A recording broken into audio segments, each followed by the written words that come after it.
সর্বশেষ টি-20 বিশ্বকাপ স্কোয়াডে মোহাম্মদ সাইফুদ্দিনের টাকা প্রায় নিশ্চিত দেওয়া হচ্ছিল।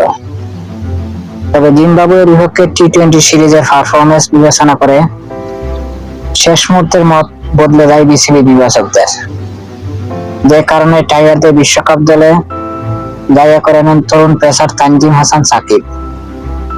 আর বিশ্বকাপে সুযোগ পেয়ে আস্থার প্রতিদান দিলেন তানজিম। 7 ম্যাচে সাকিব শিকার করেন 14 উইকেট। বিশ্বকাপ শেষে তরুণ এই পেসারকে নিয়ে কথা বলেন মোহাম্মদ সাইফুদ্দিন। আজ রোববার মিরপুরে গণমাধ্যমের মুখোমুখি হয়ে সাইফুদ্দিন বলেন, দেখুন, কম্পিটিশনের তো শেষ নেই, ভালোর উপরে তো ভালো আছে, চেষ্টা করবো আরো ভালো করার। অবশ্যই আমি তাকে অ্যাপ্রিসিয়েট করি। তানজিম সাকিব অসাধারণ খেলেছে, সে আমার কলিং। আবাহনীতে আমরা একসাথে খেলেছি। আসলে ক্রিকেটারদের কেউ ভালো খেলবে, কেউ খারাপ খেলবে, এটার জন্য খুব বেশি চিন্তা না করে কিভাবে আরো বেটার কিছু করা যায় সেদিকে চেষ্টা করব।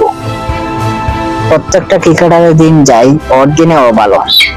আমার যখন দিন আসবে আমি আমার সেরাটা দেওয়ার চেষ্টা করব।